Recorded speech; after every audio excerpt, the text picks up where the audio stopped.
Spec getting hit multiple times coming out of that bike section. More drivers coming to blows.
Well, hello and good afternoon, everybody. Welcome back here to Slow Motion Broadcasting, and welcome back to the Metro Auto Rebuild Weekend Warriors League. This is round number 2 of this season, coming to you today from Tsukuba. My name is Maunz. Alongside me in the commentary booth is Charles Boshell.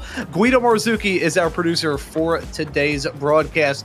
Well, Charles, to get this season back up to regular form after the week off last week for the Weekend Warriors 10th anniversary special, we head off to what we eloquently described right after the show a little bit earlier on today as a slightly oversized go-kart track. Tsukuba Circuit is a unique one on iRacing. It's the first track that I ever drove around in the sim. It's one that I recognize from my time on Forza Motorsport 4, but in the sim, in these cars, in a series that usually has very big fields, this is going to be the bull ring to end all bull rings from this season.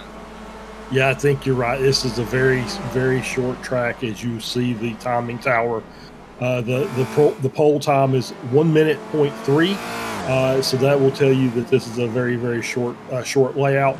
But you know, I'm sitting here thinking this might be a good race, and I'll talk about that a little later as to why I think so.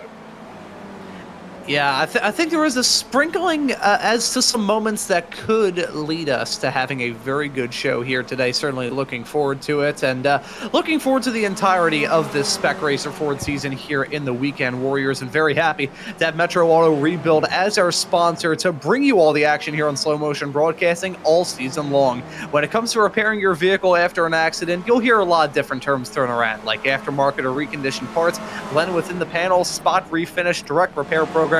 The list really goes on and on. But before you make any final decisions, ask us for the true definition of those words first.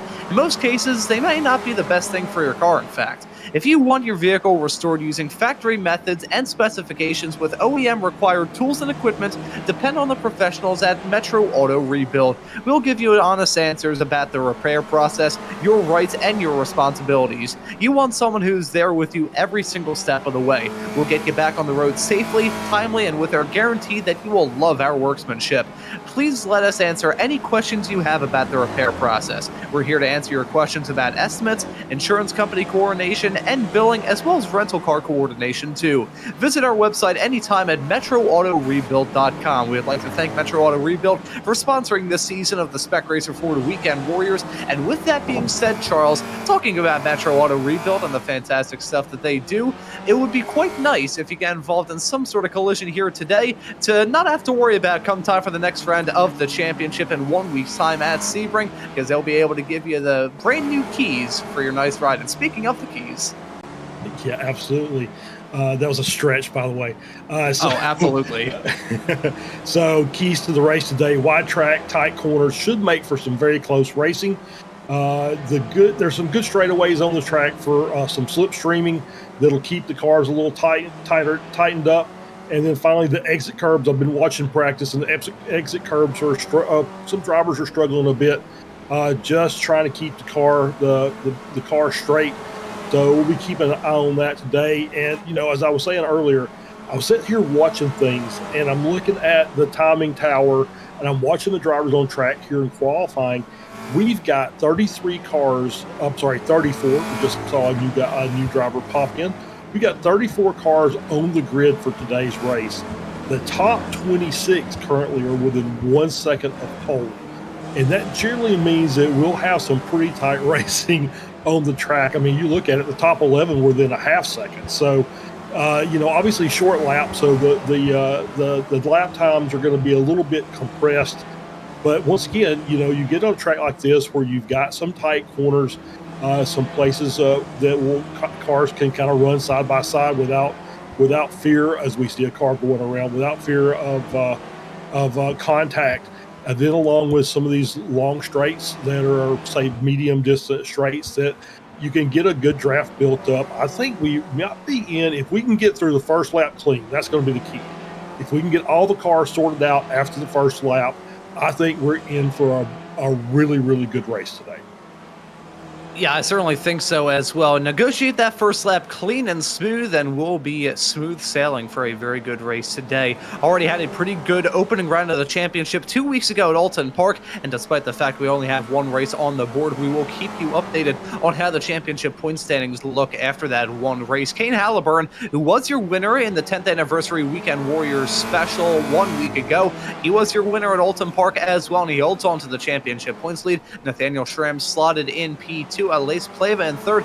Felix Samoas, Yanchi Lin complete your top five in the Spec 1 category. Still very close. We only have one race in our back pocket. That kind of goes without saying. We'll take a look at Spec 2 now, where Thomas Renders is tied with the championship points lead with Patrick Hawkey.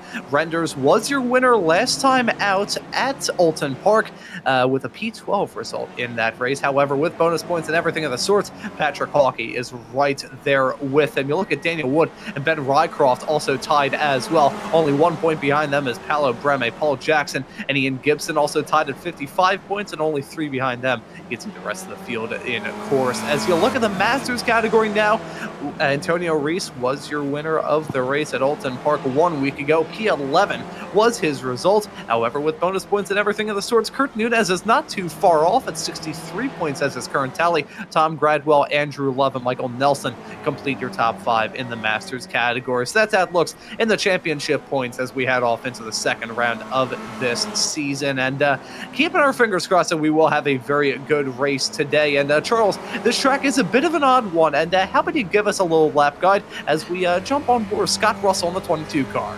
Yeah, let's bring it on down the front straight here into turn one. You can see it's basically a 180-degree corner. Looks like it tightens up a little bit on exit. But you want to make sure that you get a good line. As you see Scott there just having to correct a little bit on that exit curve. That's what I mentioned a little bit earlier. So we work our way down through this little S section. Not much to it as we're going to come around. This is probably turn 3 or 4 as we see a car off also to the curbs. We're going under the Dunlop bridge there, so to speak. We work our way down into this very, very tight hairpin. You see a little bit of camber that's going to help some drivers around the track.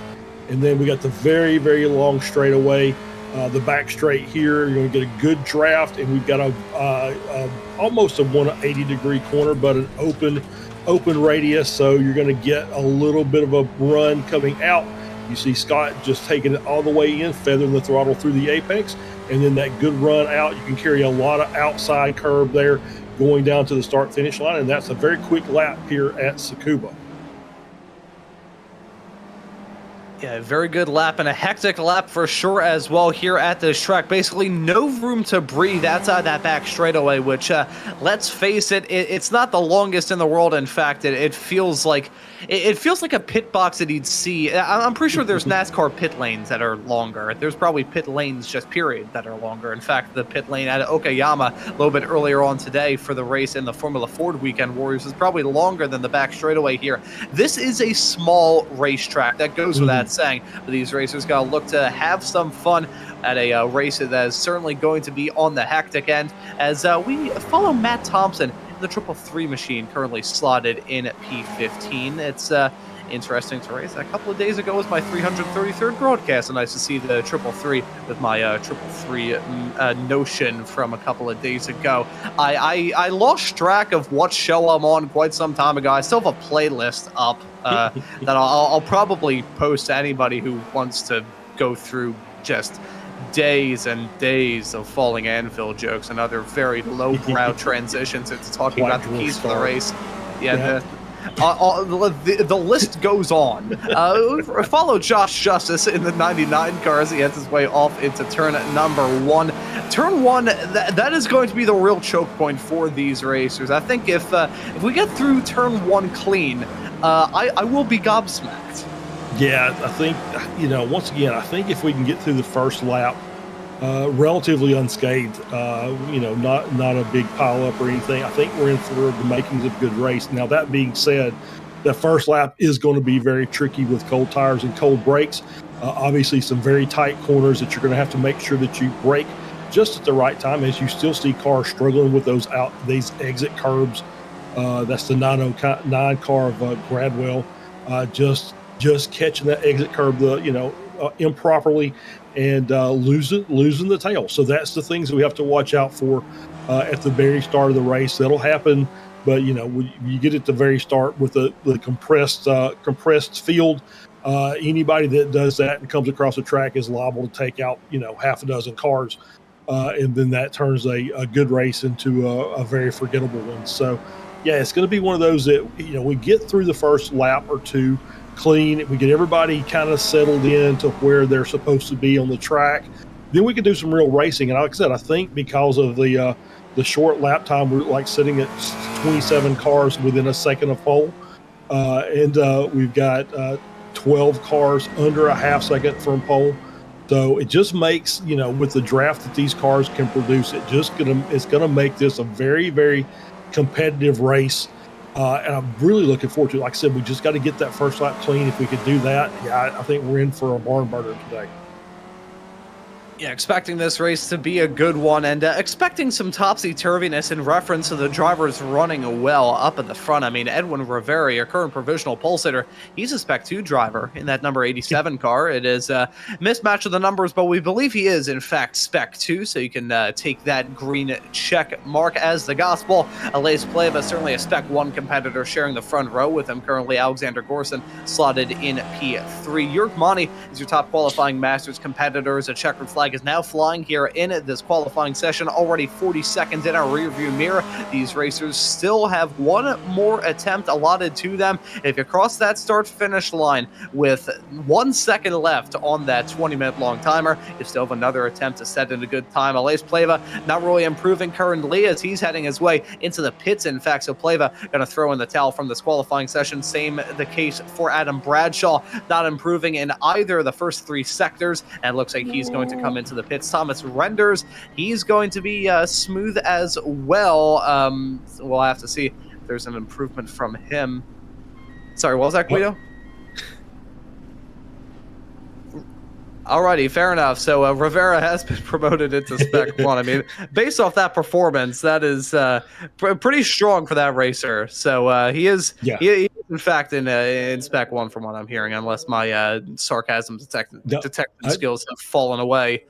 Well, I think with the change in our regulations this year, I think he would have been a Spec 1 coming in with last season's promotion, slash guide that we would do, where he's just a little over 3K. But now that we're changing the format a bit and we're using some different metrics, obviously new drivers come in basically with a clean slate. So I think they've adjusted that pretty quickly, saying, no, you're not coming out and running on pole.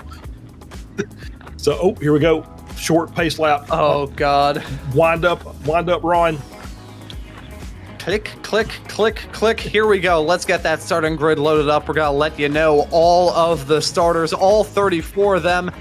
This is going to be terrifying, so I'll let you know that Edwin Rivera is going to start from the pole position. Aleix Pleva will join him on the front row. Alexander Gorson will start this race in P3 next to Nathaniel Schramm in 4th. Jason Green will start in P5. Flavio Andelo will start this race in P6. Jurg Monty in 7th. Ben Rycroft in P8. Scott Russell in 9th. Antonio Reese rounds at your top 10. It's going to be Dmitry Lukanov starting this race in P11. Dirk Braun in P12. Adam Bradshaw in 13th. Patrick Halke in 14th. Tom Gradwell in 15th. Kurt Nunez in 16th. Matt Thompson in the 333 car will start this race in P17. Joining him on the 9th row will be Hugh Simpkins in the 377 car. Riding at your top 20 will be Daniel Wood and Thomas Renders. Paolo Breme will start this race in 21st. Ian Gibson in 22nd. Marcel Gorson in 23rd. Alongside him will be Chris Thorpe.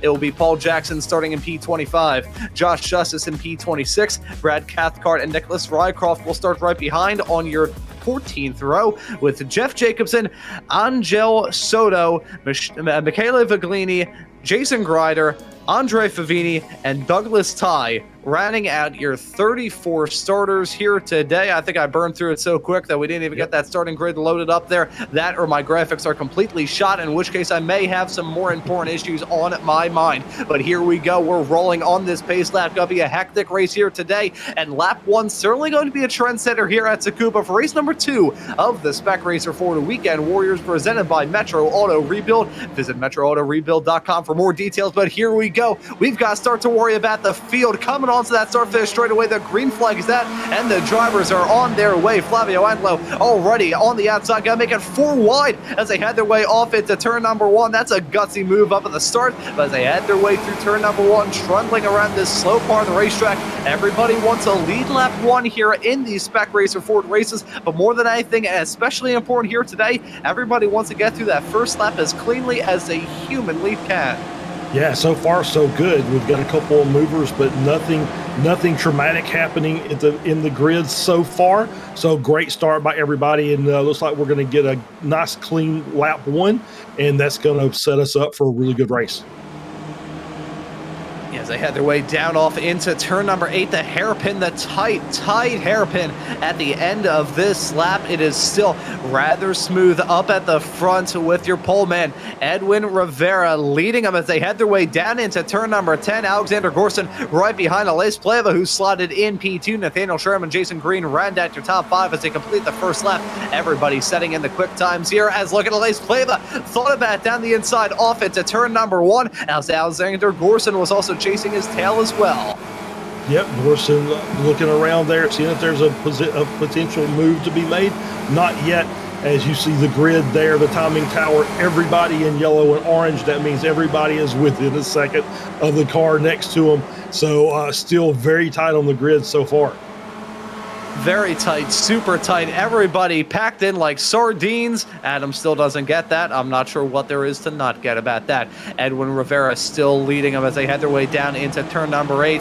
The final half of this lap, as you head your way out of turn number 4, pretty much every single turn after that is different. Every single turn after that is going to throw some unique curveball your way. You think of turn 5, which is a corner that is locked in the middle of just about every single metric. Not too quick, not too slow, just about right with a medium amount of runoff area, and then you immediately have to set yourself up well for a section of corner which really should be marked off as 1, but it says marked off as 2, 6, and 7. The meandering lefts to keep you on your toes as you head your way down into the hairpin of turn number 8. Super, super tough end to this lap. And the final turn, turn number 9, which is just giant compared to everything else around here, is super tough in these cars, as well as you see LA's Pleva thought about going for a move down to turn 5. Yeah, so far, pretty much everybody's standing pat. We did see a couple of gaps open up around P15 as Jorg Monty sets the fastest lap of the race from P6 last lap, and he's within 1.5 of the lead of the leader sitting in P6. You see the long draft train has formed as Rivera moves to the inside to kind of block off the run of Pleva. Pleva is looking really racy up there at the front, and he's got Gorson in tow, so it looks like that Gorson's going to kind of follow the second place car, not necessarily the leader. As they are looking down, and there's a move to the inside, and we saw Gorson, I think, move to the outside with Pleva, and he's going to lose positions as everybody went inside. He tried to stay outside and make a run and just could not make it happen. Scott Russell saying in the quick time there with a 1 minute flat, 0.675. There's a spin off into turn number 1. I can see that in the corner of my eye. I think Marcel Gorson has been the victim of a falling anvil. He's towed back into the pits. Douglas Ty also down in the pits. Not sure what happened to the other driver, who I haven't seen before here in the Weekend Warriors world, but unfortunate for Gorson and Ty's have trouble at the start of this race. As let's see exactly what went wrong. We're following Nicholas Rycroft in the number 17 car and his perspective in the midst of all of this. Down into turn number 1, spinning right in front, and nothing he could have done. Oh, double whammy. Yeah, the 319 car, Michele Viglini, getting in there, involved in that as well. And it was just a matter of just taking too much speed in the corner, and he lost the rear of the car, spun right back into the middle of the track. Nowhere for those other 2 drivers to go. We get a look here at Soto. As they're working their ways. This turn 8 again, a very tight corner there. Yeah, just too hard on the throttle. I was noticing a lot of these corners, they do have some camber, but it seems like the camber is basically the inside line of each corner, and it kind of flattens out. The further out you get on those corners, the less help you get trying to get around it. So it may be that the tight line on this track is the best line around. Not necessarily just the shortest, but also probably the most help you're going to get from the track surface itself.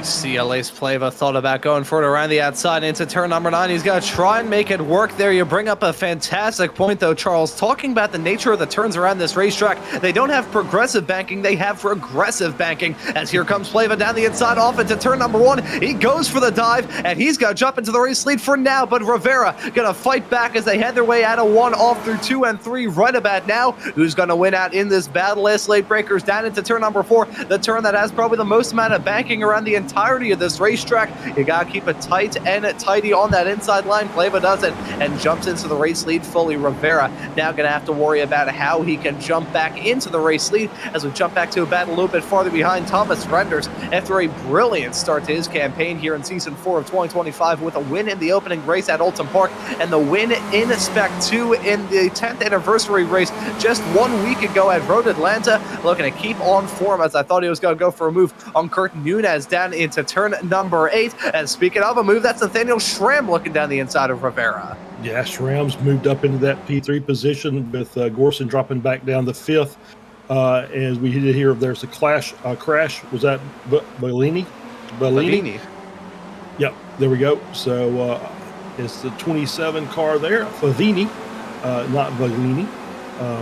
As he's working his way around, and he's sitting there behind Justice. Same thing. It's just carried a little too much speed through there, more than and that was a nice avoidance by the other car.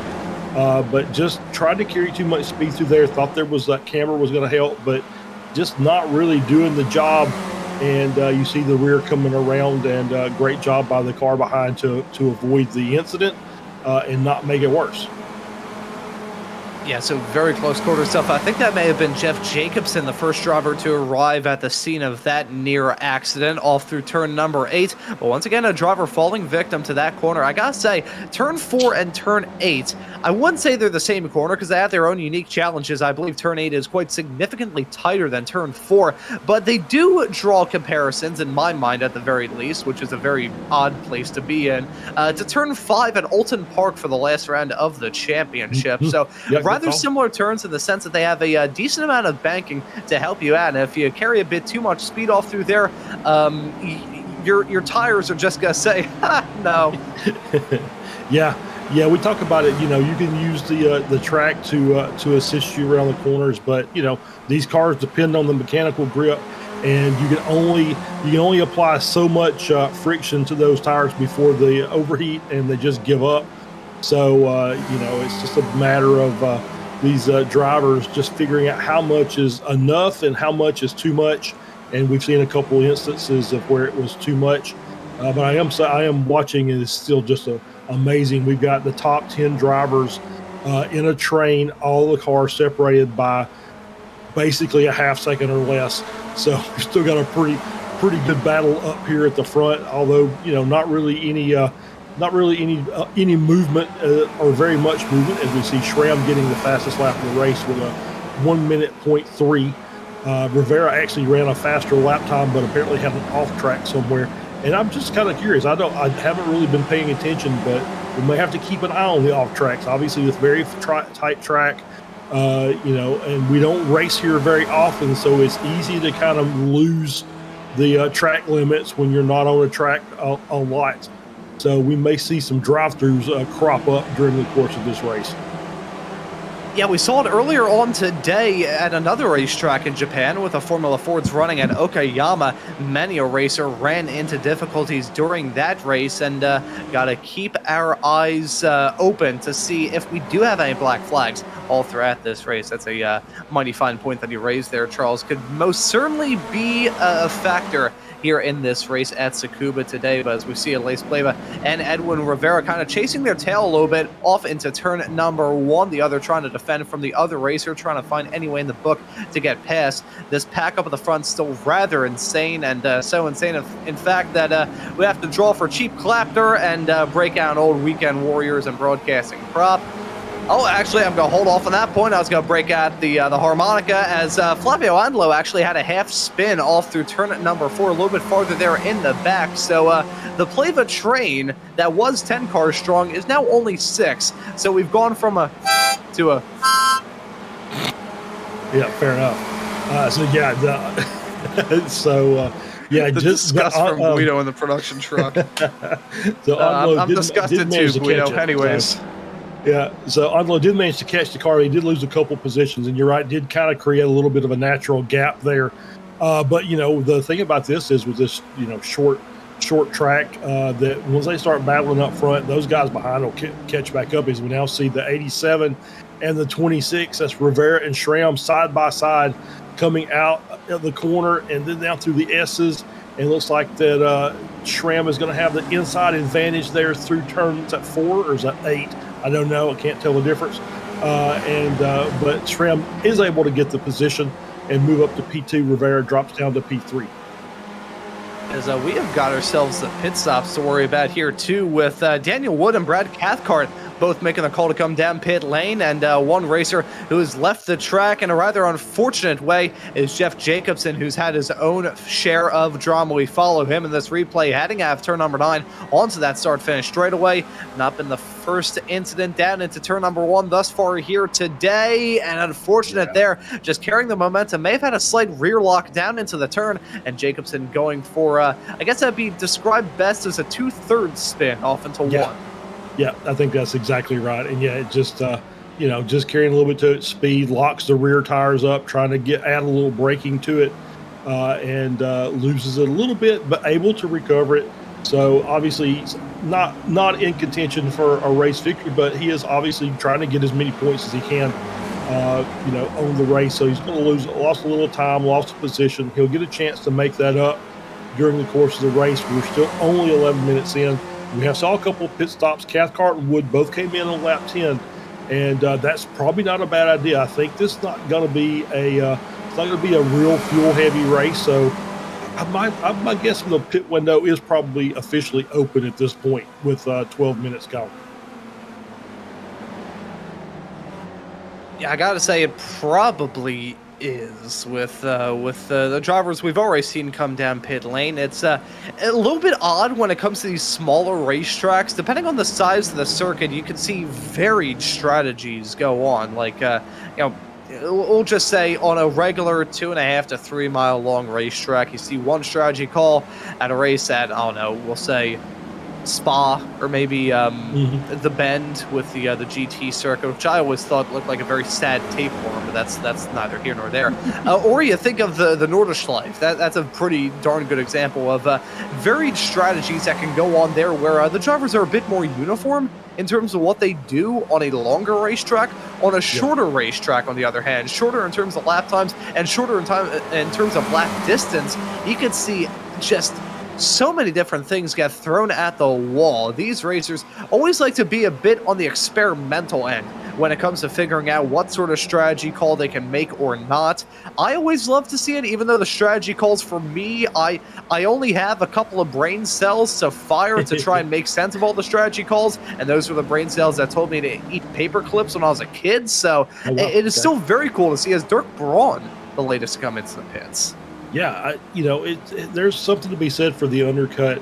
Obviously, with these cars, the way they draft, if you don't want if you can pick off cars one at a time, it's probably pretty easy to make up some positions.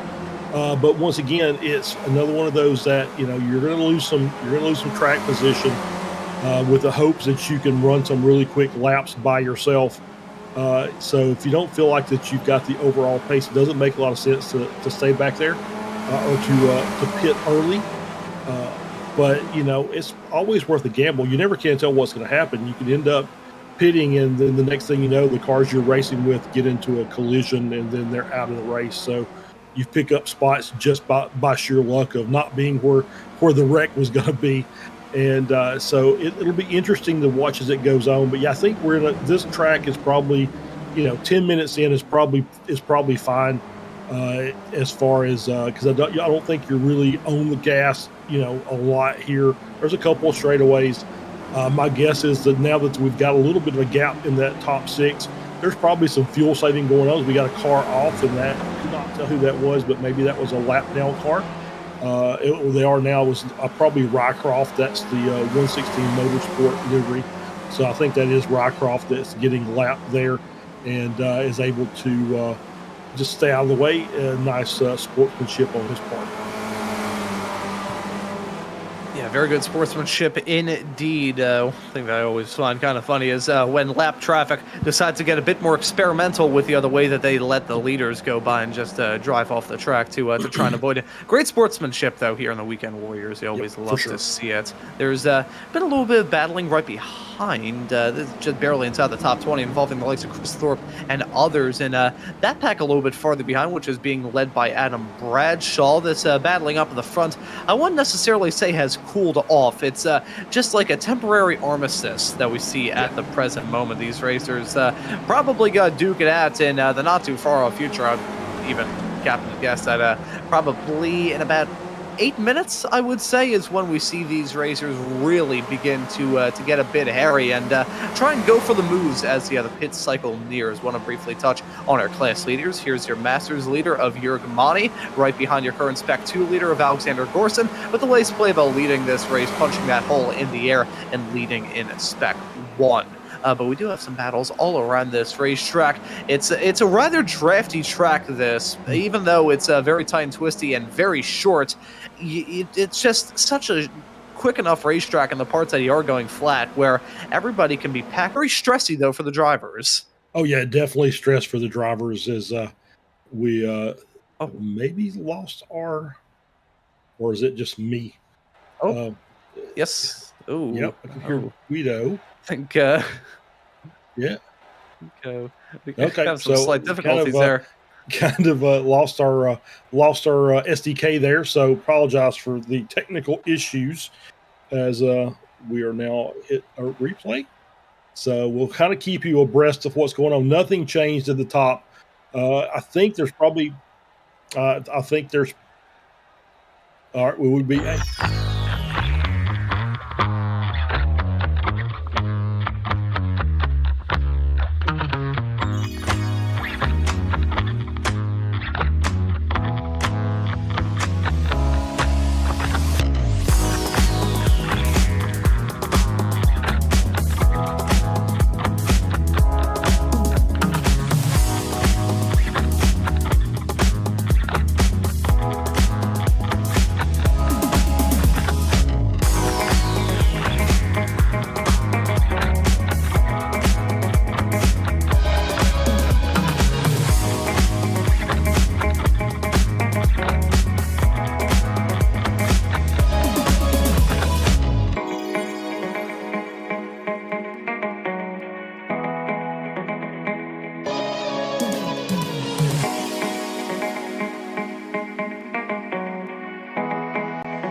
And we are back. We apologize for that brief little technical issue. Unfortunately, the mouse running on a wheel inside of Guido's Wi-Fi modem had to take a quick little break to have a slight piece of mozzarella cheese as a quick little snack. But we are back. We are live here on Slow Motion Broadcasting for race number 2 of the Metro Auto Rebuild Weekend Warriors League. Alaze Pleva still holds on to the lead right now. Nathaniel Schramm is in P2. Somebody was off there on the infield, heading off on the exit of turn number 8. Not entirely sure who that was, but not the ideal line. You cannot park there, no matter what they say. Yeah, I think that was the 201 car. At least that's what it looked like on my screen. And as you see on the front, really top 5 are still separated with it by a second. Is that both Gorson and Monty are starting to track down the lead group. So I think I'm kind of watching the lap times. And to me, I think we're at a pace now where I think there may be a little bit of fuel saving going on. Not a ton, because we're only a couple of tenths off of the fastest lap of the race.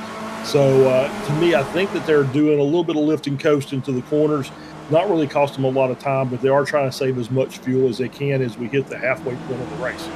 Whoa, okay, that could have been a crash with Alaze Pleva and Nathaniel Schramm. You could tell that was a bad moment because that sounded like a ghost as they had their way off into turn number 8. But no, you bring up a fantastic point there, Charles. I think all throughout this field, anybody who's getting a slight bit of draft assistance is trying to maximize that fuel saving, get in some good fuel numbers. Here in the Spec Racer Ford Weekend Warriors and just the Weekend Warriors period, you usually do see these races get won or lost based off good strategy calls. Even a mistake down in the pit lane can be tough. And speaking of the pits, the pit entry here, rather odd. You do have to run on the inside of turn number 9 to make that decision to come down into the pit lane. And although it wasn't on your keys, it was for the Okayama race with the FFs a little bit earlier on today, Charles. We have another very challenging pit entry here at Tsukuba. There we go. There's Marcel Gorson in the 201 car, as we see, just losing the rear there, and bangs it into the barrier, going to back out and reset. And yeah, it's tight. It's tighter than Okayama, but it feels like it's because it's just following the track, and the track being a kind of an open 180 there. It doesn't feel like it's nearly as dangerous. Although you do have to really work to maximize your pace around the inside there and keep it in the grass and not on the or keep it on the track and not in the grass. Otherwise, you will lose the car. and so I don't think it's as big a deal. But I think as we get a little bit closer to that exit, because it's such a short run into turn one, that might become a problem as we get a lot of cars that are entering the pits at the same time, especially from the leaders. If we have a traffic jam down in the pit lane, I'm not sure how exactly I would deal with it. Well, we have to have like an SMB designated traffic reporter come time for all of that on while put on a bow tie to do all that. Michelle Lynn, the usual admin for the Formula V's, does occasionally show up here in these Spec Race and Ford races. She would get this joke if she were tuning into this broadcast on SMB today. Do my best Glenn Hurricane Schwartz impression. Anybody from Philadelphia may get that reference. If you're not from Philly, you probably will not understand what I'm saying. Probably think I'm speaking in tongues, which, hey, it's not too different from my usual commentary. We jump to this battle involving Paolo Breme. He was in a nice little pack with himself, Chris Thorpe, Paul Jackson, Josh Justice, and that was just about it in that 4-car train here. It's gone from having a massive train of race cars right towards the start of this race with really no breaks in the middle. It's now broken off. We've gone from trains to trams. Yeah, I think you're absolutely right. I think it's smaller packs with a little bit of gaps in between. Gorson is really trying to get back up into this lead group. He was really trying to close that gap down and get back up to the back of green. Obviously, he's about a second. He's just on the edge of the draft, probably not getting any benefit from it. But he's just trying. I'm sure he's hoping that these two front cars decide they want to swap positions and slow the entire pack down. That's going to help him out tremendously. But was kind of looking through the field. Andrea Favini, our hard charger, currently up 9 positions, running at P24. And then I don't know what's the heaviest anvil. Is that for the one that drops the most? That's currently Dirk Braun, who is just behind him and has dropped 13 positions since the start of the race. But he has pitted, so that is the reason for it. So he has already got his pit stop. He is the first car in line with the pit stop done. So he's going to pick up several positions here in the next 7 to 8 minutes. I figure we're probably within 7 to 8 minutes of having the pit stops completed. Probably get an extra couple of laps out just because they're short laps. So you can extend it a little bit longer. So we may see them coming to the 33, 34 minute mark. Yeah, so with those pit stops, very much so right in front of these racers, they're probably going to start to turn up the wick a little bit, get a bit more aggressive, and try and make up as much time as they can before this race. I wouldn't necessarily say falls out of their hands, but it will get a bit more hair-raising and will get a bit more complicated in a few moments once we have those pit stops to worry about.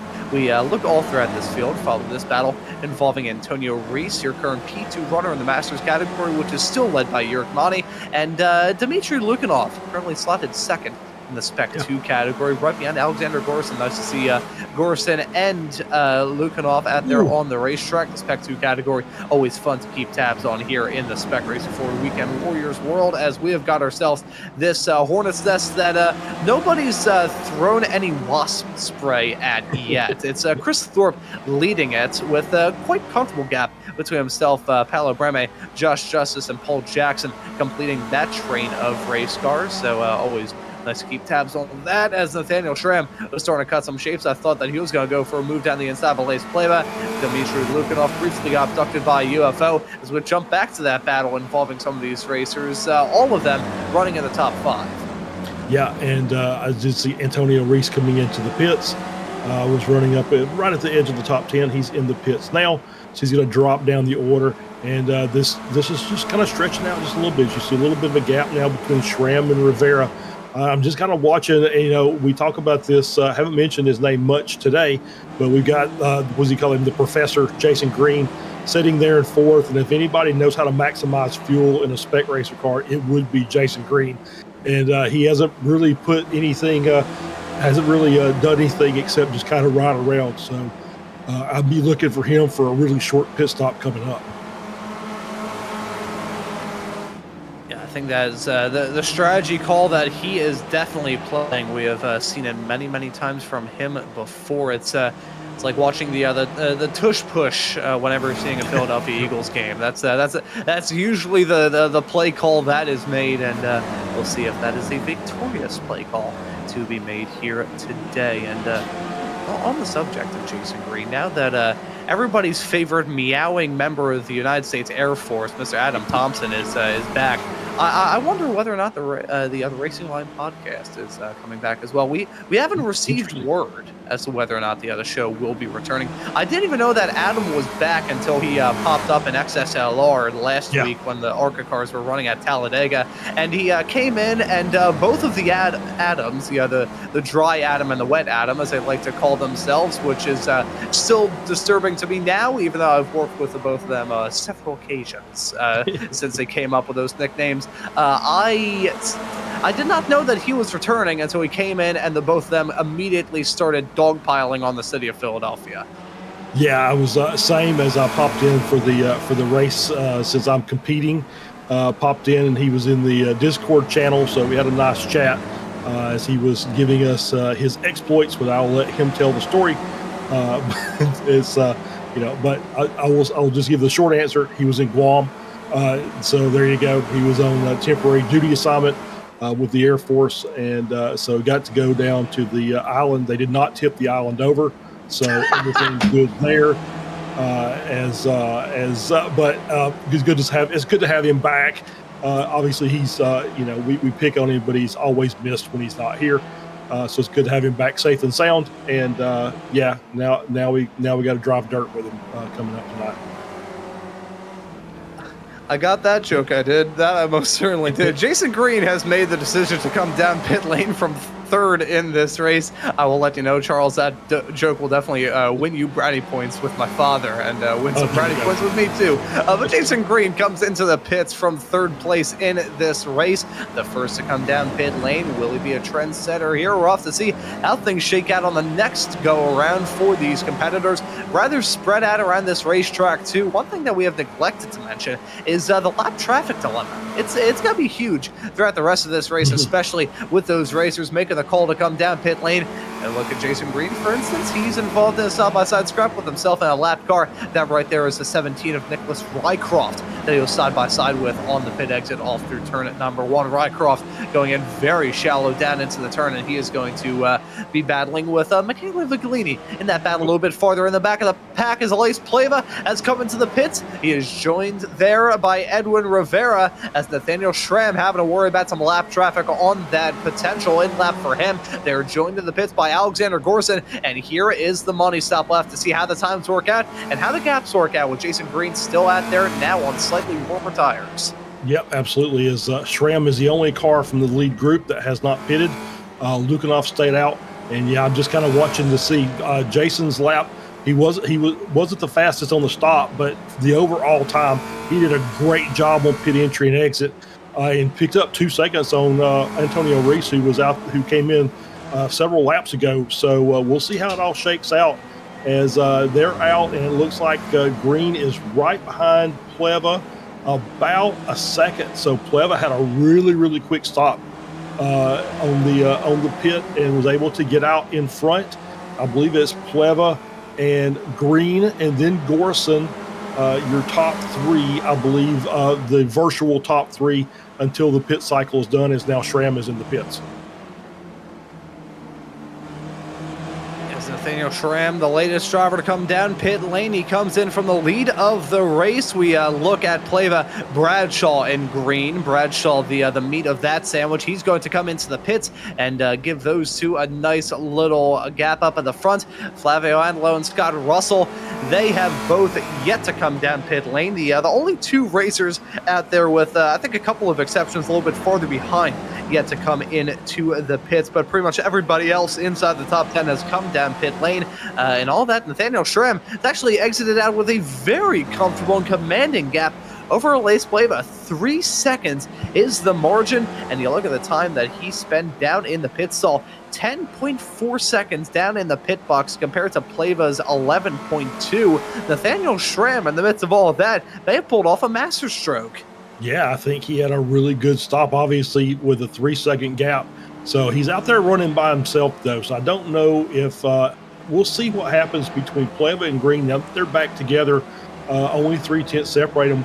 We'll see if they're going to work together to try and make up the time, or if it looks like maybe Green's going to move around to the outside, going to try to pass. Oh, so he is. So he's coming around, taking over the virtual P2. Pleva's going to run behind, and so maybe there's a little bit of strategy going on here with these two drivers, saying, "Hey, maybe Jason, you need to get up there and lead. Let's see if we can track Schramm down here." Yeah, will teamwork make the dream work? Will teamwork make the dream work? Are those two going to decide to team up right at the end, form another one of those temporary truces, and try and reel in that margin? It's a rather big gap to try and close up there in the case of Green and Pleva working together to try and reel in Nathaniel Schramm. But, you know, I've seen Stranger Things, and I'm not talking about the show on Netflix. We look at York Monty there, your current Masters leader, as a result of all the pit stops, and we jump back to Jason Green occupying the final podium spot, himself on the Lace Pleva, covered by about a half a second. They're in their own little island presently with Flavio Andelo. He was all by himself. He's now coming to the pits from the race lead. Flavio, always the last driver to come down pit lane. He always avoids the pit stops like the plague, which sometimes helps him out quite a lot. Going for the massive overcut has worked out for him on many occasions. We'll have to see how he exits out here with only about 7 minutes left to go on the clock here. I think Andelo's going to be able to help himself out quite a lot, and yes, he does. P9 for Flavio Andelo as he comes out of the pits, and looking at the time that he spent there, the lowest out of just about anybody at 10.1 seconds down in the pit stall and 25.9 down in the pit lane proper. Yeah, absolutely. A great stop and very quick, and that's kept him in the top 10 as we see. I think that Ian Gibson, our last pitter for today, is in the pits now, so he'll get his stop done. Nice quick stop by Ian, under 10 seconds stopped. So he's going to be able to, he's down 4 from his starting position, but he's going to be right in contention to do some battling there with the likes of maybe Cathcart and Brema as we go here. So very, very quick stop from Mr. Gibson.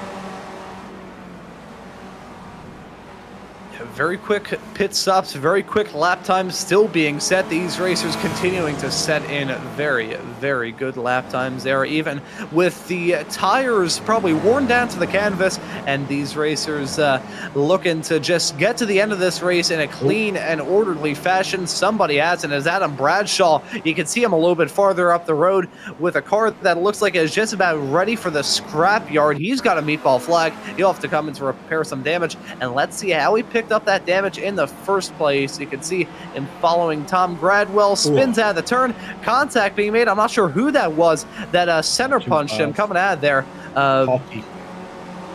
There we go. Yeah, it's very, very unfortunate though for the both of them.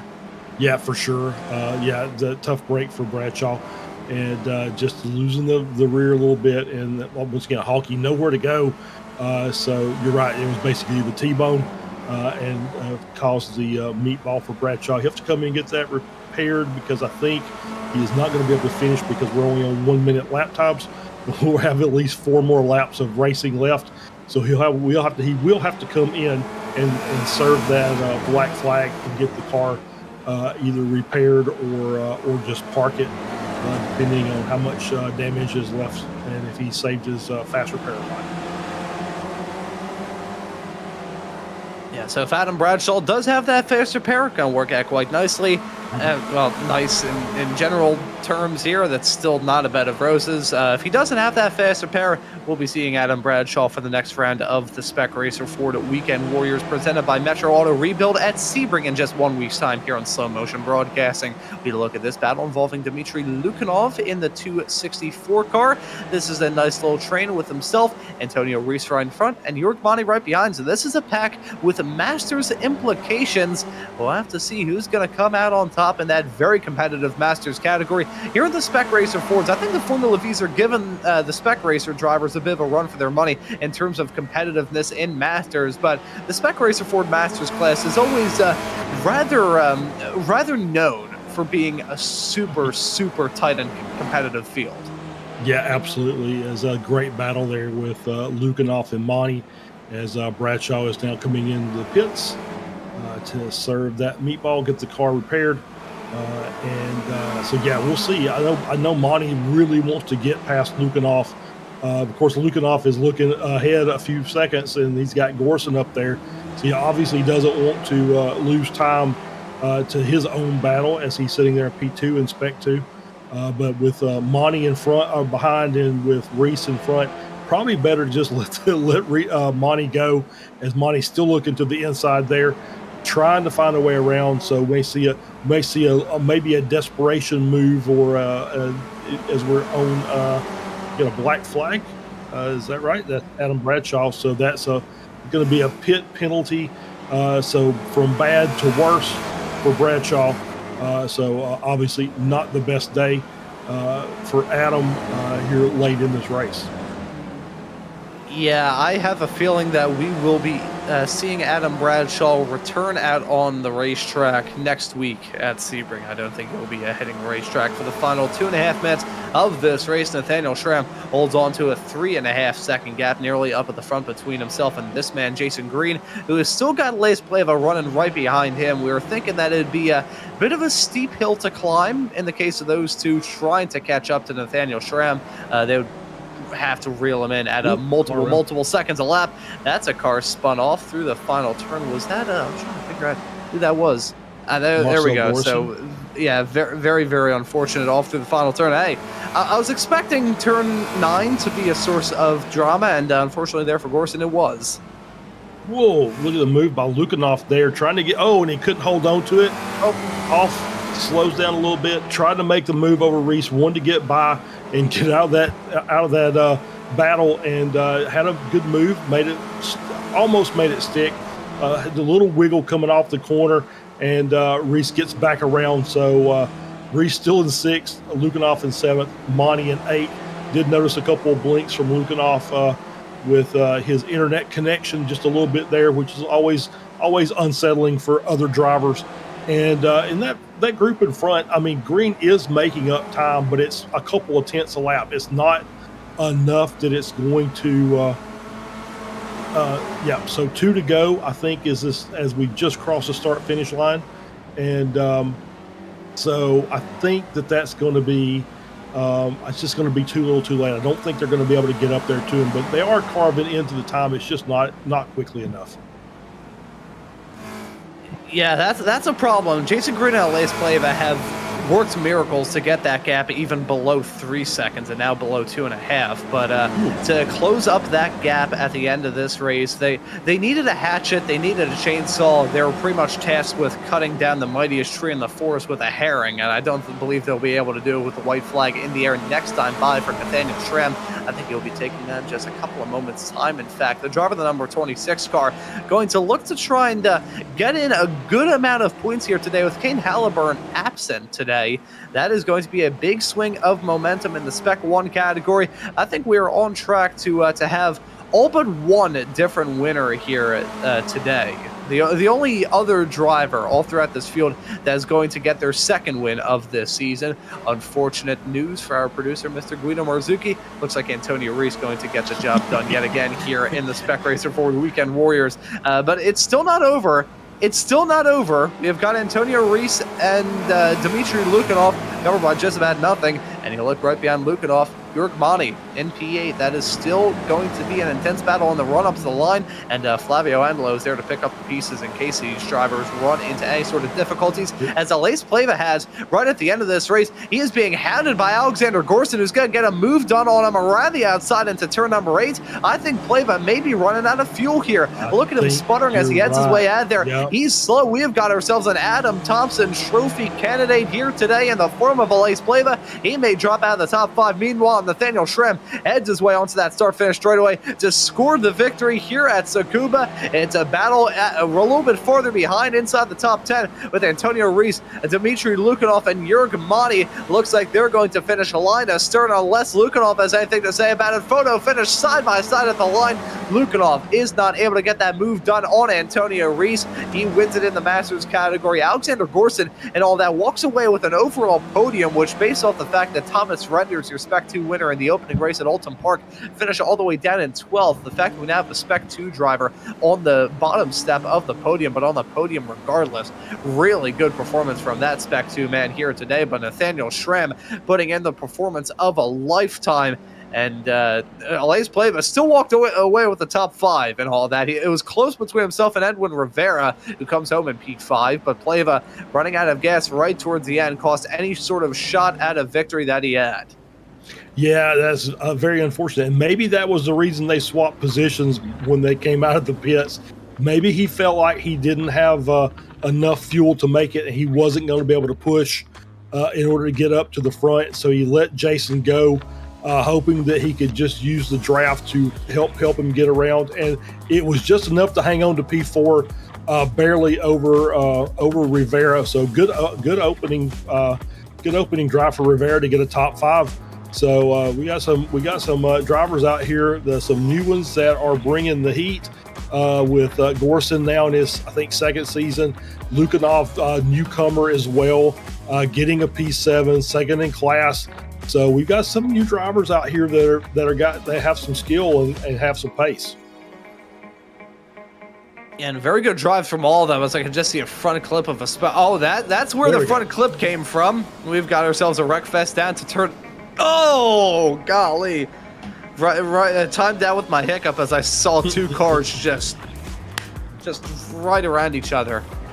I'm so glad that this happens in iRacing instead of real life, because if it wasn't real life, racing would be about as dangerous now as it was back in the 1900s. Yeah, for sure. Yeah, it's good that this is really, once you get your hands off the wheel, there's little chance of you getting injured. But as you can see them. Still having our destruction derby here at the end of the race. Ooh, that looked like Scott Russell maybe that just cornered one of the hay bales and shot backwards. Anyway, great racing by everybody. Obviously, this is what we do at the end of the race. We wreck the cars because we're getting new ones next week anyway. So great event. Really good battles. A few spins here and there, but we didn't have the big collision. So great bit of driving by everybody on a little used and a very tight track. So good to see that we didn't have any major catastrophes. We're saving that for the Formula Fords next week. That reminds me, we are racing at Bathurst next time out for the Formula Fords, and we're racing at Lime Rock as well for the Formula Vs, and we're going to be running at Sebring for the Spec Racer Fords. That is going to be a horrifying weekend for the driver. It's going to be fantastic from us, and I will say this from a very selfish perspective. I am going to have a heck of a lot of material to clip into a YouTube short. And after this broadcast is said and done, you can take a look at a YouTube short that was posted on a little bit earlier on today at 4 o'clock Eastern on the dot. And I'm not just saying that because I made it right before we went live with this show. We'll go through the results, though, here at the end of round number 2 of the Spec Racer Ford Weekend Warriors presented by Metro Auto Rebuild. Nathaniel Schramm is your winner today. Jason Green comes home in P2. Alexander Gorson will round out your podium in 3rd, winning it in the Spec 2 category in the process. Alays Pleva will finish in 4th. Edwin Rivera is classed in P5. Antonio Reese wins it in the Masters category, finishing this race in P6. Dmitry Lukanov will come home right behind him, P7. Jörg Mani finishes in 8th. It's going to be Flavio Andelo in P9 and Scott Russell rounding out your top 10. Yeah, Ben Rycroft finishes in P11. Dirk Brong in 12th. Hugh Simpkins finishes in 13th. Matt Thompson in 14th. Thomas Renders finishes in P15. Tom Gradwell rounds out your Masters podium in 16th. Josh Justice in 17th. Kurt Nunez finishing 18th. Chris Thorpe in 19th. Andrea Favini rounds out your top 20. Paulo Brema finishes in 21st. Brad Cathcart finishes in 22nd. Final car on the lead lap. Lap down cars, Paul Jackson in 23rd, Ian Gibson in 24th. Jeff Jacobson in 25th, Patrick Hawkey 26th, Michele Bellini finishing in 27th, Nicholas Rycroft finishing in 28th, Jason Grider in 29th, Marcel Gorson finishing in 30th, Adam Bradshaw finishing in 31st, Dan Wood finishes in 32nd, Angel Soto finishing in 33rd, and Douglas Ty finishes in 34th. Final car classified, and that is your finishing results. So those are your results today here from round number 2 of the Spec Racer Florida Weekend Warriors presented by Metro Auto Rebuild. We once again want to thank Metro Auto Rebuild for sponsoring this season of Spec Racer Florida Weekend Warriors action. And if you're interested in sponsoring the Formula Ford Weekend Warriors, you can by getting in contact with Mr. Stevie Ray. Join the SMB Discord server and we can get you in touch to put your name on some absolutely fantastic FF1600 action every single Sunday here on SMB. But with all the business taken care of, we can move off into some interviews. I think there's drivers looking to have a chat with us here at the end of today, and we'll get the interviews up and rolling by having a chat firstly with our overall race winner at the end of today, Nathaniel Schramm. Going to join us here in the commentary booth in just a couple of moments' time. Nathaniel, welcome into the booth. Congratulations on the win today here at Tsukuba. How was it out there? Thank you. It was a lot of fun, but a lot of fuel saving. Yeah, we had thought a little bit earlier on in this race that the fuel saving was going to be prevalent, so I guess we were right on the money there. Yeah. Once I got around Edwin on the turn 1 move, I thought about trying to pass Allies, but his car just kept getting faster and faster as he burned fuel. So I was like, I'll just stay behind and lift and coast, and yeah, seemed to have really paid off today. Yeah, it works out super well for you, getting the victory here at Tsukuba. This track, I feel like, is one that is slightly polarizing on the iRacing platform. It's a track that I drove my first ever in-sim laps on all the way back in 2020. So I want to ask you what your thoughts are on this rather quirky racetrack. Yeah, it's definitely interesting. Most of the races we've been doing, I've been using pretty much the same setup, but I went through 5 different setups with 3 different philosophies to figure out what was working well for me here. So yeah, it took a lot of practice to figure out what we were doing, and yeah, it's paid off in the end there. Yeah, it works out super well for you here today. I want to ask you, though, about the next round of the championship. Going to be running at Sebring for round number 3. What are your thoughts heading off to a very different racetrack in the form of Sebring next time out? Yeah, Sebring is one of my favorites, but I don't have a lot of experience with the club layout that we're using next week. So yeah, I'm normally used to the normal 12-hour layout, but I love the bumps. It's a lot of fun, so looking forward to it. Yeah, and certainly looking forward to seeing you out there on the racetrack next time at Nathaniel. But before we let you go and celebrate this win, is there anybody you want to give a thanks to or shout out? Just want to thank the league. Last week was a lot of fun with the 10-year, even though I didn't have a great race there. Came back strong this week. And like to thank our sponsors, Turner Machine Development. We've had him from round 2, and we've got a new sponsor on board now, Gager and Sons. He does all sorts of home generator and commercial generator work. So anybody in the Catskill, New York sort of region, if you need a home generator, get in touch with Keith and he'll set you straight. And well, Nathaniel, thank you for joining us here in the broadcast booth. Well done on the win, and looking forward to seeing you out there at Sebring next time out. Thank you. Looking forward to it. We certainly are as well. That right there was your race winner, Nathaniel Schramm, joining us here in the broadcast booth. And to the chagrin of our producer, Mr. Guido Marzucchi, we have Antonio Reese looking to try and have a chat with us here after another win in the Spec Racer Florida Weekend Warriors in the Masters category. I'll drag him in so you can have a chat with him. Charles here. All right. Let's bring Antonio. Congratulations on the class victory today. P6 overall. So, we don't run Tsukuba a lot. I think we ran it maybe a couple of years ago, and it just seemed like today's race seemed like it went a lot better than the last one we had. Hello, Charles. Good night. Or good morning. I don't know. Whatever. I was not expecting that could be a good race. I was already, surrendering. I was already surrendered to whatever happened. But then I was just still keeping alive every lap, so I was not yet dead. So oh.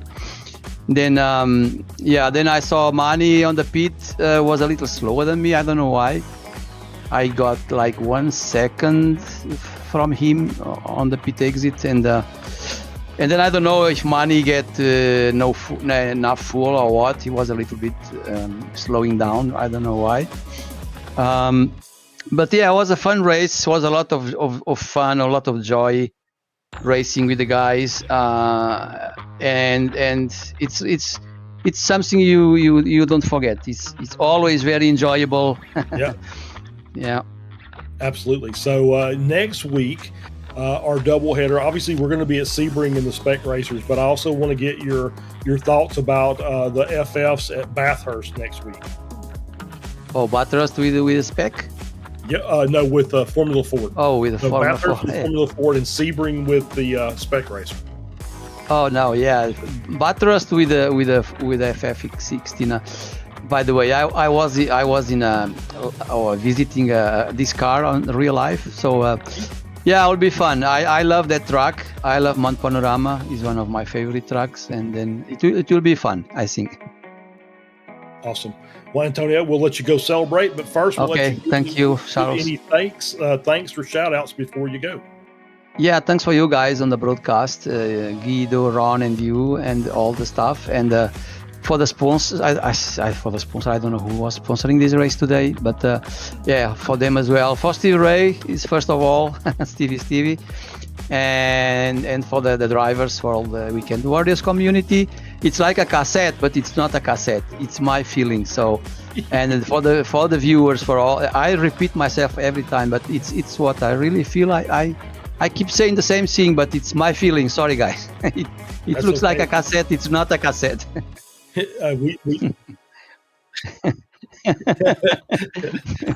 I know cassettes.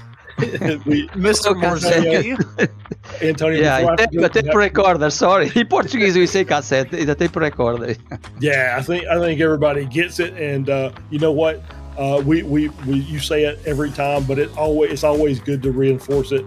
You know, I've said that this league this group of drivers is some of the best. Absolutely. Best so I echo those as well. So Antonio, thank you very much. Thank you guys. Have a good time. Yeah. See you later. Right. Bye. And that right there was Antonio Reese, an explosion of sound waves as soon as cassettes were brought up into the discussion. But Charles, that was a darn good race here at Tsukuba, but Sebring next time out, that is going to be a wild affair. Hey, at least he didn't say 8 tracks, right? But yeah, it's Sebring's going to be fun. You know, the short layout, the club will throw a little wrinkle in it because it is once again a little different change to what we're normally used to driving, which is the full international layout. So that'll make things a little exciting, but still that's a very, very fun layout. A little bit shorter lap, and we miss a few of the more technical corners. So I think it's going to be a little draftier, which is always good. It's time to get back to some draft tracks, and we'll have some fun with it. Oh, it is going to be a hectic race there at Sebring. I'm certainly looking forward to it. And of course, you'll be able to tune into all of the action here on Slow Motion Broadcasting all season long for the Spec Racer Forward Weekend Warriors presented by Metro Auto Rebuild. Looking at the broadcast that lie ahead here on SMB. Of course, later on tonight, we can bring you the action from XSLR running round number 5 of their season. The opening race with the big block dirt modifieds at Eldora. That'll be very fun. American Muscle Series going to be running their 10th round of the season this upcoming Tuesday. SRG F4 going to be at Winton, the Ferrari Road Oval Challenge presented by Extreme Motorsports, going to be at Barber Motorsports Park on Wednesday, followed shortly thereafter by the SRG F3s at The Bend. Then it's going to be Formula V action at Lime Rock, the Formula Fords at Bathurst, and the Spec Racer is going to be running at Sebring. And later on that evening on Sunday, October the 12th, of course, we have XSLR running at USA International at the Big Block Modifieds, and we also have the opening race of the Liberty Bell Series here on SMB. You'll be able to tune into all of that action here by hitting that subscribe button and the notification bell so you don't miss out on the race action. And if you're in the mood for filling an SMB-shaped hole in your heart, happy to take a look at some of the YouTube shorts posted here onto the SMB channel, as well as the September highlights reel posted just a couple of days ago, where you can see action from not just the Weekend Warriors, but all of the action we have here on Slow Motion Broadcasting. But as for this broadcast here, for week number 2 of the Spec Racer Ford Weekend Warriors here at Tsukuba, that will just about do it. So for myself, Ron Maunz, Charles Boshell joining me in the commentary booth, and Guido Marzucchi working on the cameras and the graphics and the virtual production hauler, I say thank you all so very much for tuning into the action here on Slow Motion Broadcasting today, and we hope to see you all wherever it is in the not too distant future.